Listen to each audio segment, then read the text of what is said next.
Bismillahirrahmanirrahim. Assalamualaikum warahmatullahi wabarakatuh. Nama saya Nur Maisarah binti Zamani dari unit BM3, ambilan Jun 2023-2028, ingin membentangkan tentang analisis kesalahan tata bahasa karangan tahun 6. Saya telah menganalisis kesalahan tata bahasa dari 3 aspek, iaitu kesalahan ejaan, kesalahan perkataan dan juga kesalahan ayat. Berikut merupakan contoh karangan pelajar tahun 6 yang telah saya kaji untuk menganalisis kesalahan tata bahasa melalui 3 aspek yang telah saya nyatakan sebentar tadi. Aspek yang pertama ialah kesalahan ejaan. Kesalahan ejaan dalam sesuatu perkataan. Contoh yang pertama, murid tersebut menulis perkataan kemerdekaan sebagai kemerdekan, tetapi sepatutnya perkataan ini dieja sebagai kemerdekaan di mana huruf A mempunyai 2. Yang kedua pula ialah kilometer. Murid ini menulis kilometer KILOMITER, tetapi seharusnya ditulis sebagai KILOMETER. Baiklah, aspek yang kedua pula ialah kesalahan perkataan. Kesalahan yang pertama, kesalahan penggunaan huruf besar bagi perkataan yang terdapat pada tengah ayat. Sebagai contoh, perkataan yang pertama ialah sekeluarga. Perkataan sekeluarga ini terdapat pada tengah ayat, tetapi murid ini meletakkan S sebagai huruf besar. Sebagai contoh ayatnya, saya sekeluarga mahu ke rumah nenek untuk menyambut hari lahir nenek. Jadi, perkataan sekeluarga ini perlulah huruf kecil sahaja. Yang kedua pula ialah perkataan sekolah. Yang ketiga, perkataan permainan. Dan yang keempat juga perkataan sebentar.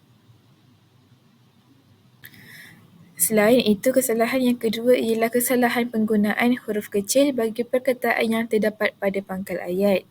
Sebagai contoh, perkataan yang pertama ialah kami. Kami ini merupakan perkataan pada awal ayat. Tamsilnya, contoh ayat ialah kami pergi ke rumah nenek dalam beberapa hari kerana cuti sekolah selama 7 hari sempena menyambut hari kemerdekaan yang ke-66. Jadi, perkataan kami perlulah huruf besar. Yang kedua pula ialah perjalanan. Yang ketiga selepas dan juga RNR. RNR ini merupakan singkatan daripada perkataan. Jadi RNR perlulah huruf besar.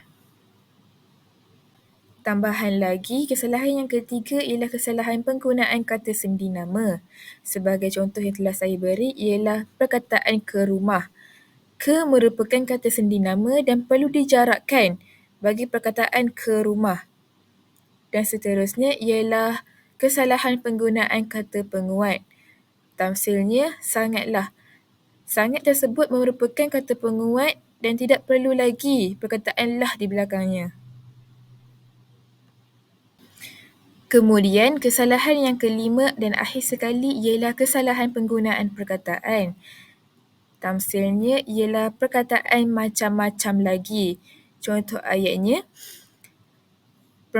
saya berhenti di RNR sebentar kerana mahu membeli beberapa makanan seperti roti, buah-buahan dan macam-macam lagi kerana kami tidak sarapan lagi.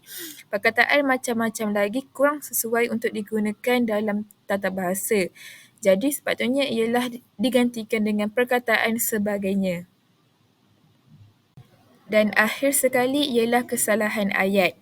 Kesalahan penggunaan ayat songsang. Sebagai contoh ayatnya, kami pun sampai di rumah nenek dalam sejam yang berlalu. Ini merupakan kesalahan kerana penggunaan dalam sejam berlalu adalah salah. Dan yang sepatutnya ialah ayatnya, setelah sejam berlalu, kami pun sampai di rumah nenek. Ini merupakan lampiran yang telah saya sediakan bagi karangan tahun 6 yang saya kaji mengenai kesalahan tata bahasa dari aspek kesalahan ejaan, kesalahan perkataan dan juga kesalahan ayat. Setakat ini sahaja daripada saya. Sekian, terima kasih.